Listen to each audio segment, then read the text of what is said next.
दोस्तों, क्या जानते हैं छत्तीसगढ़ की ऐसी एक रहस्यमय नगरी जो चारों युगों में आबाद थी। एक ऐसा पावन दरबार जहां माता दुर्गा स्वयं रात के सन्नाटे में अपनी योगिनियों के साथ सभा लगाती थी।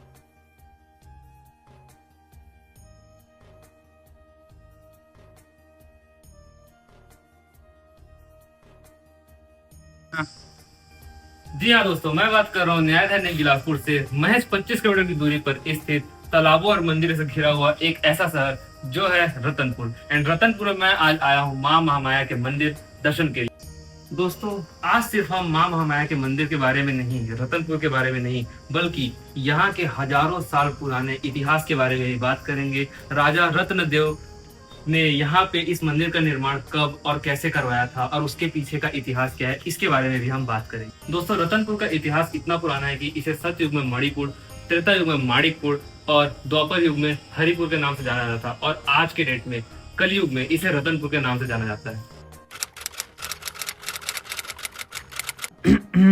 Story time. तो दोस्तों, बात है कई सौ साल पहले की 1045 ईस्वी की। कलचुरी वंश के प्रतापी राजा रत्नदेव प्रथम इस इलाके में शिकार के लिए आए थे। रात हो चुकी थी तो उन्होंने मणिपुर नाम के इस छोटे से गांव में एक वट वृक्ष बरगद के पेड़ के ऊपर आराम करने का फैसला लिया। लेकिन आधी रात को राजा की आंखें खुली तो उन्होंने जो देखा उसने उनके होश उड़ा दिए। पेड़ के नीचे एक अलौकिक दिव्य रोशनी चमक रही थी। साक्षात आदि शक्ति माँ महामाया अपनी योगिनियों के साथ वहां सभा लगा रही थी। राजा रत्नदेव यह चमत्कार देखकर अचेत हो गए। सुबह होते ही उन्होंने फैसला किया, वो अपनी राजधानी को तुमान से बदलकर यहीं लाएंगे। और ठीक 1050 ईस्वी में उन्होंने इस भव्य मंदिर का निर्माण करवाया। इस मंदिर में ऐसी कई बातें हैं जो इसे पूरी दुनिया में सबसे अनोखी बनाती है। चलिए एक एक करके आपको बताता हूँ पॉइंट्स में। पहला, धार्मिक मान्यताओं के अनुसार जब भगवान विष्णु ने अपनी सुदर्शन चक्र से माता सती के पार्थिव शरीर के हिस्से किए थे, तब यहाँ माता का दाहिना स्कंध कंधा गिरा था। इसी वजह से इसे देश के पवित्र शक्तिपीठों में गिना जाता है। दूसरा, जब आप गर्भगृह में माँ महामाया के दर्शन करेंगे तो आपको सामने महिषासुर मर्दिनी के रूप में माँ लक्ष्मी की भव्य मूर्ति दिखेगी।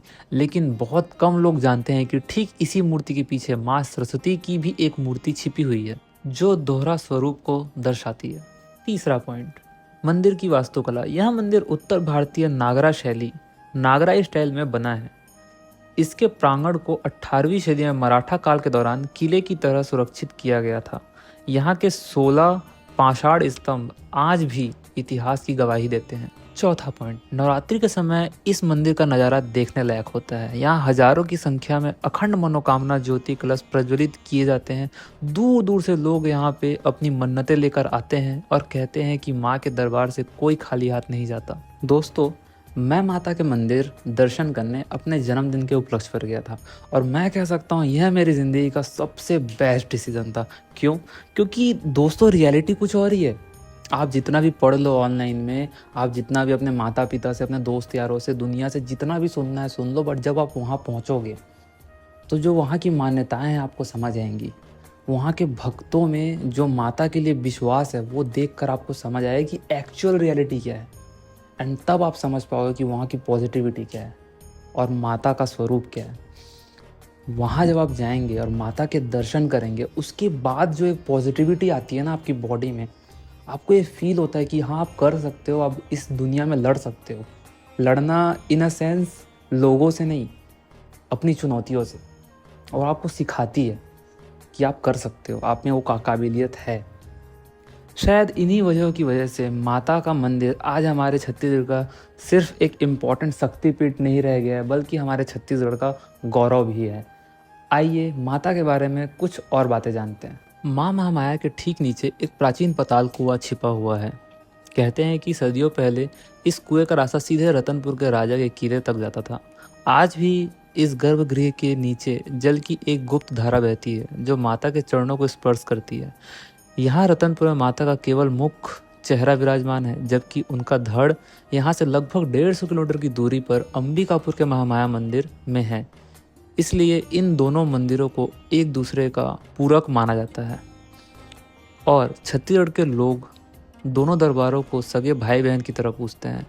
मंदिर में माता को केवल सादा या लाल सिंदूर नहीं, बल्कि एक विशेष प्रकार का पीला और भगवा मिश्रित सिंदूर चढ़ाया जाता है।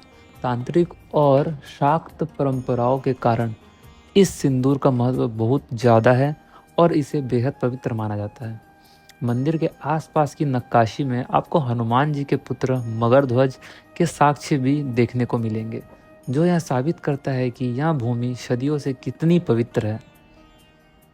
स्थानीय निवासियों और पुजारियों के बीच यह बात आज भी तैरती है कि रात को ठीक 12 बजे के बाद मंदिर के कपाट बंद होने पर इस परिसर में इंसानों का रुकना मना है।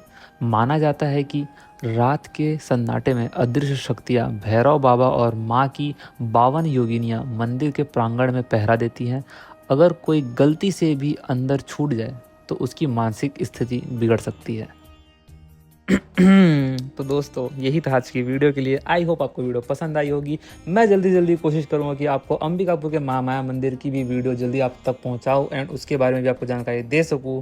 यही था आज की वीडियो के लिए। Thanks for watching guys. मिलते हैं अगली वीडियो पे, तब तक के लिए बाय।